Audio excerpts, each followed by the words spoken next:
दोस्तों, यूं तो भारत एक किस्से कहानियों वाला देश जाना जाता है, लेकिन समय समय पर यहाँ ऐसे कई रहस्यमय घटनाएं हो चुकी हैं जिन्हें देखकर इंसानों को ना चाहते हुए भी इन रहस्यमय घटनाओं पर यकीन करना पड़ता है। तो आज हम कुछ ऐसी ही रहस्यमय घटनाओं के बारे में इस वीडियो में बात करने वाले हैं। कुलधारा गांव का रहस्य। जैसलमेर से 15 किलोमीटर दूर एक रहस्यमय स्थान है जिसे कुलधारा गांव के नाम से जाना जाता है। कुलधारा गांव का निर्माण 1291 ईस्वी यानी लगभग 13वीं शताब्दी में हुआ था। इस गांव में ऐसा जाना जाता है कि मुख्य रूप से यहाँ पालीवाल ब्राह्मणों का निवास स्थान था, लेकिन 1825 ईस्वी में लगभग 19वीं शताब्दी में एक रात में यहाँ से सारे लोग अचानक गायब हो गए।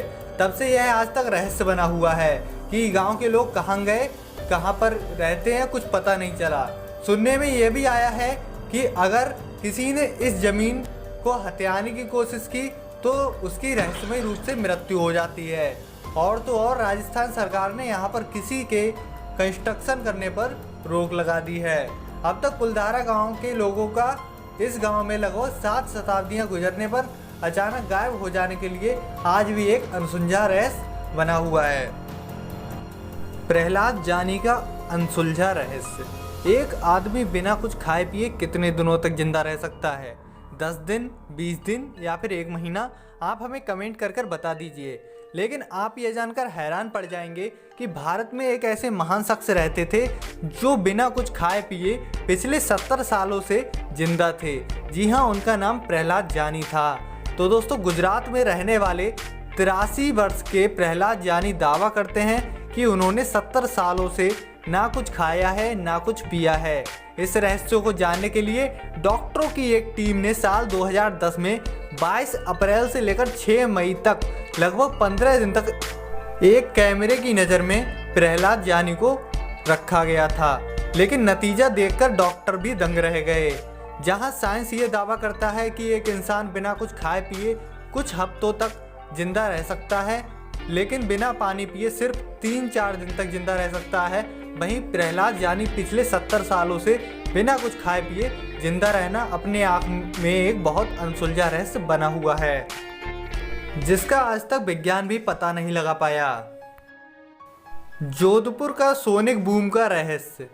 घटना 18 दिसंबर 2012 की है, जो कि राजस्थान के एक छोटे शहर जोधपुर की है, जहां से लोग अपनी सामान्य दिनचर्या में व्यस्त थे।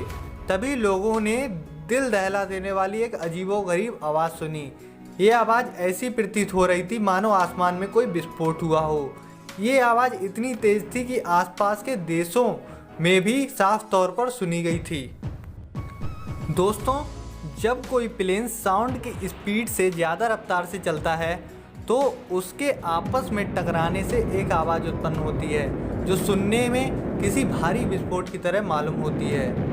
इस आवाज़ को सोनिक बूम के नाम से जाना जाता है। तो जोधपुर में सुनाई देने वाली ये आवाज़ वैसे ही प्रतीत हो रही थी जैसे कि सोनिक बूम, लेकिन भारतीय मिलिट्री ने इस बात को साफ इनकार कर दिया कि उन्होंने इस दिन जोधपुर और इसके आसपास के इलाकों में कोई ऐसे प्लेन नहीं उड़ाए जिसके कारण इतनी तेज आवाज़ पैदा हो।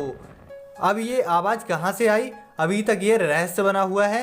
अभी तक कोई भी साइंटिस्ट इसका पता नहीं लगा पाया है। उत्तराखंड की रूपकुंड झील। रूपकुंड उत्तराखंड में स्थित एक रहस्यमय झील है जिसे कंकाल की झील भी कहा जाता है। इस झील की खोज 1942 में सर्द मौसम में की गई थी और इस समय यह झील कंकालों से पूरी तरह जमी हुई थी। आगे गर्मियों में जब यहाँ की बर्फ पिघली तो इस झील में और इसके आसपास कई सारे कंकाल पाए गए।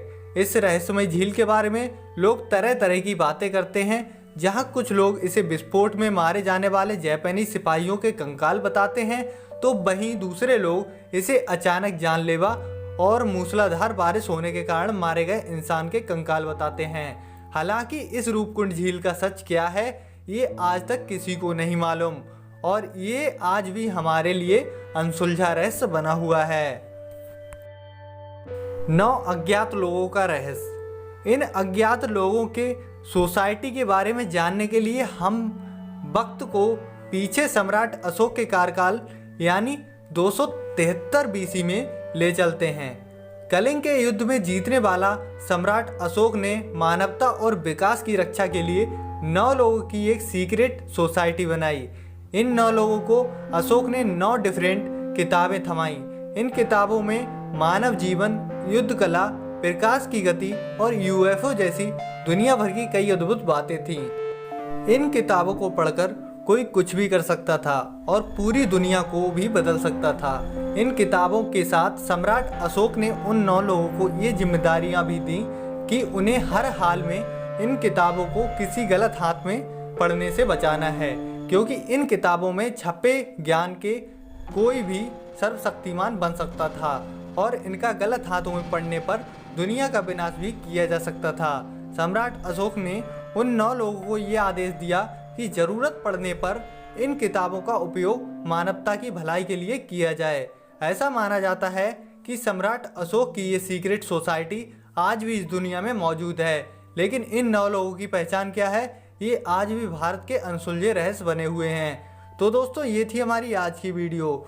उम्मीद करता हूँ आपको वीडियो बहुत पसंद आई होगी। वीडियो को ज़्यादा से ज़्यादा अपने फ्रेंडों तक दिखाइए और वीडियो को शेयर कीजिए। कमेंट करके बताइए आपको वीडियो कैसी लगी। और दोस्तों, आपने अभी तक सब्सक्राइब नहीं किया है तो हमारे चैनल को सब्सक्राइब करके बेल आइकन पे जरूर प्रेस करें और वीडियो को लाइक ज़रूर करें। दोस्तों, मैं आपसे मिलता हूँ ऐसी ही नॉलेजेबल वीडियो में। तब तक के लिए जय हिंद, जय भारत।